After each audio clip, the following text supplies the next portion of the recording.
j'espère que vous allez bien. Aujourd'hui j'avais envie de parler d'une notion qui m'est chère, qui est qu'est-ce qu'être à ma place? Est-ce que je suis à ma place? Est-ce que je suis alignée? Est-ce que on n'a qu'une place? Est-ce qu'on en a plusieurs? Comment le savoir? Comment l'identifier? Et tout ça. C'est des questions voilà, qui me taraudent depuis, je dirais depuis que j'ai 14-15 ans.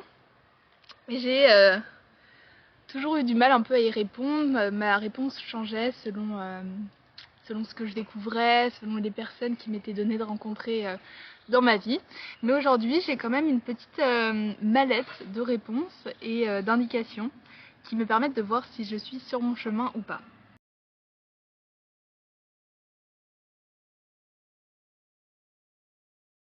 Je pense qu'on en a plusieurs. Il n'y a pas une place qui nous est donnée. Je sais qu'il y a beaucoup de personnes qui se disent voilà, sentir cette vocation, cet appel de l'âme depuis tout petit, comme par exemple moi je veux être vétérinaire, moi je veux être pompier, tous ces métiers un peu vocation, qui ont vocation voilà, à aider des causes plutôt légitimes dans notre société. Et moi, à côté de ça, j'ai toujours envié ces personnes qui savaient exactement où elles allaient. Voilà. Donc pour être vétérinaire, il faut passer ce concours, il faut faire tant d'années d'études. Donc je sais que je vais passer par un moment compliqué, mais après ça va aller mieux et j'aurai trouvé ma direction. Or, moi, ça n'a jamais vraiment été comme ça, puisque j'ai toujours eu pas mal de centres d'intérêt qui ont été assez variés. Voilà, je suis pas quelqu'un de... Voilà, on peut pas me mettre dans une case facilement. Je suis ni sportive, ni littéraire, ni comment dire, ni éloquente. Enfin, en fait, j'aime tout ça. C'est-à-dire que voilà, on ne peut pas me classer et voilà, je ne vais pas mettre 8 heures de ma journée à faire des speeches, à faire du sport, mais je me retrouve un peu dans tout ça, comme si j'avais plusieurs de ces nuances. Donc je pense personnellement qu'il y a plusieurs places, que on peut changer aussi au cours de sa vie, et ça on l'a vu avec pas mal de personnes qui se réorientent aujourd'hui, et je trouve ça plutôt rassurant, le fait que voilà, on a plusieurs places et ça peut évoluer au fil de nos rencontres. Au fil aussi, je sais qu'il y a beaucoup de sociétés en ce moment qui évoluent et de salariés, de personnes qui sont dans ces boîtes qui ne se reconnaissent plus en fait dans les valeurs de l'entreprise et du coup décident de se réorienter. Ça peut paraître négatif comme ça puisque ça demande un changement, mais je pense qu'au fond c'est très très très positif parce que ça amène voilà, à se poser ces questions qui sont pas forcément confortables de qui je veux être, qu'est-ce que j'aime, qu'est-ce qui fait sens pour moi. Et même à 40, 50 ans, c'est toujours bien, je pense, de se poser ces questions.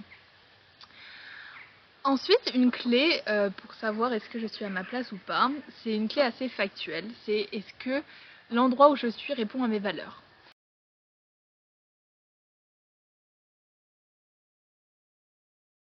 Comment on le sait?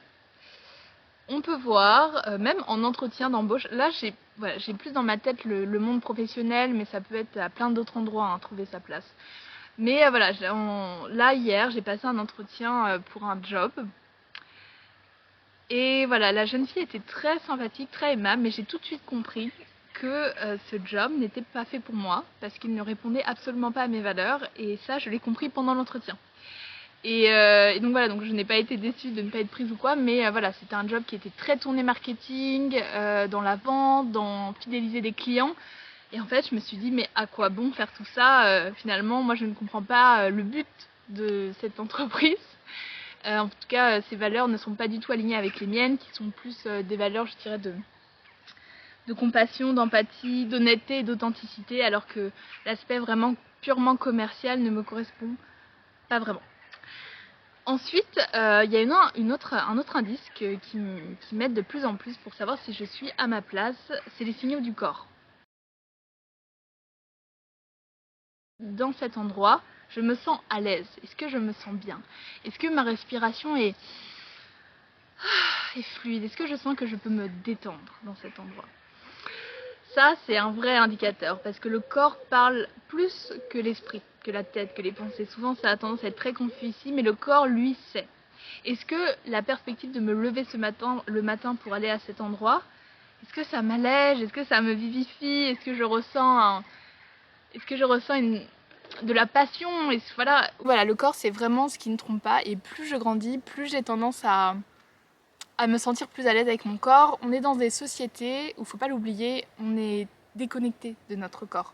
Puisque le corps c'est vu comme, voilà, c'est quelque chose qu'il faut nourrir, il faut dormir, les besoins primaires, blablabli, blablabla. Et c'est lourd, c'est lourd. Alors que dans d'autres cultures, le corps est vu comme un temple sacré qu'il ne faut pas négliger. Voilà, petit aparté pour dire que écouter son corps, c'est la base.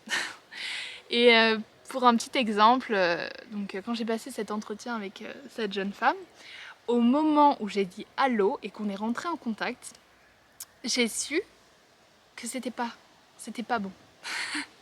Et j'ai senti mon corps qui m'a fait oula, oulala. J'avais qu'une envie, c'était de me raccrocher. Et rien à voir avec. Cette jeune fille était vraiment adorable. On a même parlé pendant une demi-heure et ça n'avait rien à voir avec le fait qu'elle m'ait mis mal à l'aise ou quoi que ce soit, mais simplement le fait que mon corps me rappelait à l'ordre en quelque sorte, quoi. Que allô, tu as d'autres choses à faire, tu n'es pas sur le bon chemin, mais ce n'est pas grave. Et voilà, et mon dernier conseil, c'est ne vous prenez pas trop la tête et expérimentez. C'est vrai que on est vraiment poussé à essayer de trouver notre mission, ce qui va faire sens pour nous. Et oui, et ça il faut le garder absolument. Mais il faut pas trop se prendre au sérieux. Et je pense que se connaître, comprendre comment être à sa place, ça passe aussi par expérimenter. Et ça, il n'y a pas vraiment de raccourci en fait. On est dans une vie, on est ici pour expérimenter, pour tester certains jobs, pour tester certaines relations, amoureuses, amicales, même familiales, je dirais. On est là pour tester.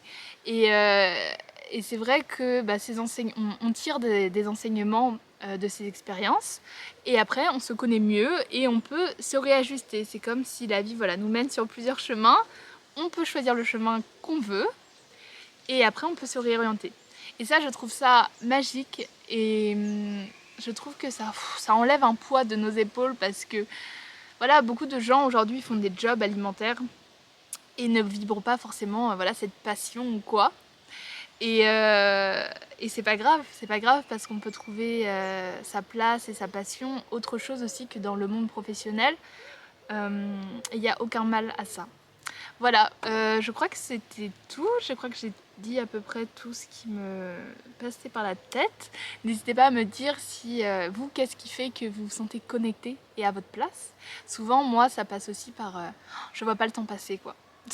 Je suis dans un état de flow complet parce que je suis à ma place, je suis bien. Voilà, je vous embrasse et n'hésitez pas à me dire vous qu'est-ce qui résonne et comment vous le savez. Ciao.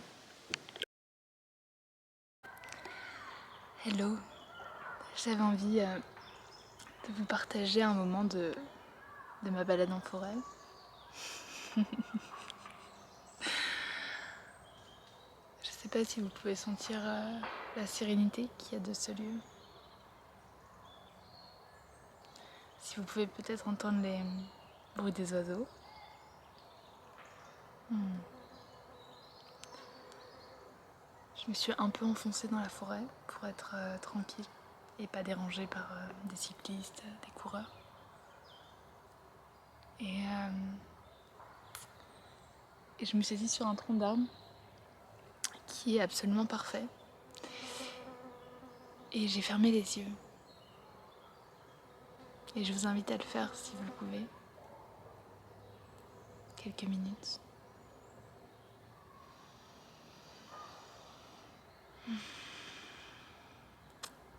Parfois, il s'agit juste de revenir dans son corps, de revenir à l'essentiel, à ce qui fait sens. Ça s'agite beaucoup en haut, dans le mental, dans la tête. Nos journées sont construites autour de ça.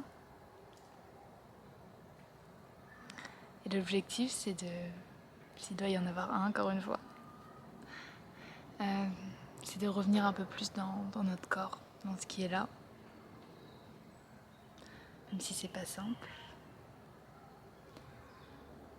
Et ça passe pour moi par le souffle et par le fait de fermer les yeux. Sentir son ventre qui se gonfle à chaque inspiration.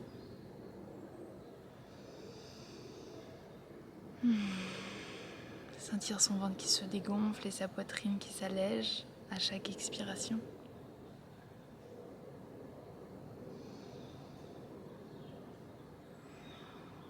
C'est très simple, mais on l'oublie super vite.